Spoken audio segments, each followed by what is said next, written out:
pessoal, tudo bem? Na aula de hoje nós iremos falar sobre as principais organizações multilaterais.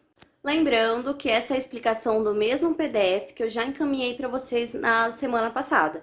Então é a parte 2 aí, a segunda parte da explicação. Então é isso, pessoal, e vamos para a aula de hoje. Bom, pessoal, então o primeiro slide que eu coloquei para vocês fala sobre as relações entre os países. Então, como que é essa relação? Então, essas relações, elas são regulamentadas, então elas são legalizadas por tratados e acordos, que podem ser bilaterais ou multilaterais. O que quer dizer isso? Bilaterais ocorrem entre dois estados. Se atentem que estado aí está escrito com E maiúsculo. Então, nós estamos se referindo a país. E se baseia em vários interesses comerciais, migrações, segurança internacional, entre outros. Então, é um acordo, é uma relação que eles fazem entre dois estados, dois países, para a gente ter uma interação de comércio, de imigração, de segurança. Então, apesar de resultar da negociação entre dois estados, muitas vezes os acordos bilaterais favorecem aqueles com a economia mais desenvolvida. Sempre tem um que sai ganhando mais aí nessa relação, tá bom? E as relações multilaterais, o que são elas? Envolve 3 ou mais estados aí, que seriam países, tá bom? E geralmente os acordos multilaterais se caracterizam pela obrigatoriedade de adesão às regras por todos os participantes. Bom, então com o fim da Segunda Guerra Mundial, os países vencedores do conflito estabeleceram alguns valores consideráveis fundamentais para garantir a ordem internacional entre manutenção da paz, a proteção do meio ambiente e os respeitos aos direitos humanos. Então, eles criaram organizações multilaterais para que todo mundo respeitasse essa regra e todo mundo se beneficiasse por esses acordos, por esses tratados. Bom, então são várias organizações mundiais, mas nós só vamos citar as mais importantes, as mais conhecidas aqui nessa aula para não ficar tão longo e extenso, tá bom? Então, a primeira coisa que eu coloquei para vocês é o Banco Mundial e o FMI. O que seria essa organização? Por que ela foi criada? Então, ela aí surgiu em 1944 e as organizações elas ficaram conhecidas como Conferência de Bretton Woods. O que seria esse Bretton Woods? Uma cidade aí dos Estados Unidos, tá bom?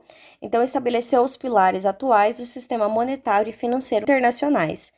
Então, nela foram instituídos o Banco Internacional para Reconstrução e Desenvolvimento, que mais tarde passou a integrar o Banco Mundial e o Fundo Monetário, que é o FMI. Então, o que seria esse FMI? Ele é controlado pelos países ricos e ele fornece empréstimos a países com dificuldades financeiras. Então, por exemplo, se um país está precisando de dinheiro, eles emprestam esse dinheiro para eles, só que ele impõe condições para repassar esse dinheiro. Continuando, nós vamos falar sobre a ONU, que é a Organização das Nações Unidas, que é a mais comentada e a mais conhecida, tá bom? Então, ela foi criada em 1945, após a Segunda Guerra Mundial, e qual que era o principal objetivo da ONU? Gente, manter a paz e a segurança internacional. Além de seus organismos principais, a ONU é formada por programas. Então, eu até coloquei uma tabelinha para vocês aqui de alguns dos principais programas aí, agências e órgãos da ONU. Então, nós temos a Unesco, que é muito conhecida, a OMS, que é a Organização Mundial da Saúde, que em tempo de pandemia a gente ouve muito falar, a Unicef, que é o Fundo das Nações Unidas para a Infância.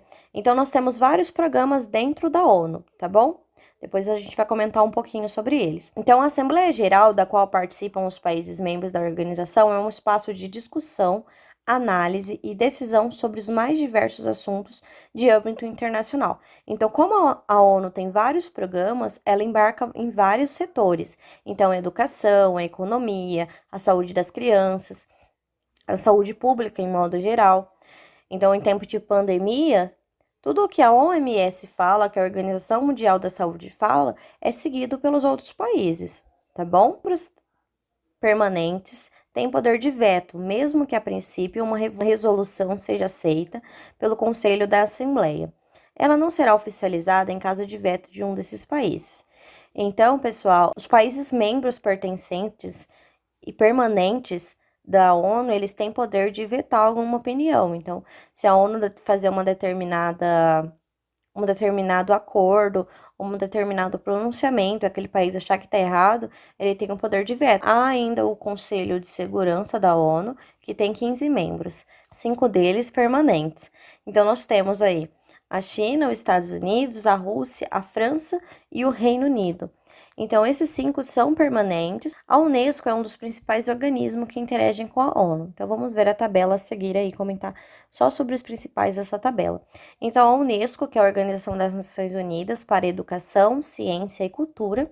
Então, qual que é a função dela? Atua nas questões de educação, preservação do patrimônio histórico e cultural da humanidade e no desenvolvimento científico. E nós temos aí a OMS também, que é muito famosa, que é a Organização Mundial da Saúde, que atua em questões relacionadas à saúde da população, tá bom? Aí nós temos vários outros programas, além desse da tabela, também temos outros. Bom, então eu vou deixar aqui essa parte das explicações das atividades. Então eu vou explicar uma a uma, onde vocês encontram, qual que é o objetivo. Bom, então a perguntinha 1 fala em que contexto a ONU foi criada, qual que é o principal objetivo da ONU e compare a Assembleia Geral e o Conselho de Segurança. Então a ONU, só recapitulando, ela foi criada em 1945, depois da Segunda Guerra Mundial. E o principal objetivo aí das Organizações Unidas é para manter aí, promover a paz mundial e a segurança internacional entre os países. E a ONU estabelece algumas diretrizes que devem ser seguidas pelos países. Como a gente falou, dentro da ONU nós temos vários programas e dá aí um parâmetro, um protocolo para ser seguido pelos outros países, tá bom? A C fala para a gente comparar a Assembleia Geral e o Conselho de Segurança. Lembra que eu falei para vocês que a Assembleia Geral, ela conta com todos os membros aí que participam da ONU, então a gente não tem exceções. Já o Conselho de Segurança, ele conta com 5 membros permanentes. Quem são eles? China, Estados Unidos, Rússia, França e Reino Unido. E mais 10 membros que são escolhidos pela Assembleia de Segurança. Então, nós temos aí apenas 5 membros permanentes. Já a 2 fala pra gente ler o texto abaixo e observar o infograma. O infograma é essa imagem que vocês têm aí, tá bom? Então, e faça o que se pede. Então, em setembro de 2000, os presidentes de 190 países, incluindo o Brasil, se reuniram no evento chamado Cúpula do Milênio, promovido pela Organização das Nações Unidas, a ONU, para conversar sobre os principais problemas que afetam o mundo. Desse encontro surgiram 8 jeitos de mudar o mundo, que agregam diversas ações a serem praticadas pelos governos para que tais objetivos sejam alcançados até 2015. Então, por que você acha que foi criado os 8 jeitos de mudar o mundo? Eles colocaram aqui, então, é acabar com a fome e com a miséria, uma educação básica de qualidade, igualdade entre o sexo, reduzir a mortalidade infantil, melhorar a saúde da gestante, combater a AIDS, a qualidade de vida e o respeito ao meio ambiente, e todo mundo trabalhando pelo desenvolvimento. Então, esses objetivos, a função dele era estabelecer um mundo melhor, era a gente ter um mundo de qualidade. Então, esse foi o objetivo aí de criarem esses 8 jeitos de mudar o mundo, para que houvesse uma mudança mesmo de comportamento, de ações e, enfim, de resultados. Na cidade que você mora, há algum projeto ou programa governamental relacionado com 8 jeitos de mudar o mundo? Então, vocês podem citar algum projeto que acabe com a fome, algum projeto que tenha uma educação básica melhor, de qualidade, algum projeto que trabalhe pela preservação do meio ambiente. Então, tudo isso aí entra no 8 jeitos de mudar o mundo, colocando ele em exercício. Bom, pessoal, essa foi a aula de hoje. Espero que vocês tenham gostado, que tenham entendido. Aqui na descrição do vídeo vai ter o link com o formulário, com as atividades, que está valendo tanto a nota quanto a presença da semana, tá bom? Então, um beijo e até semana que vem. Tchau!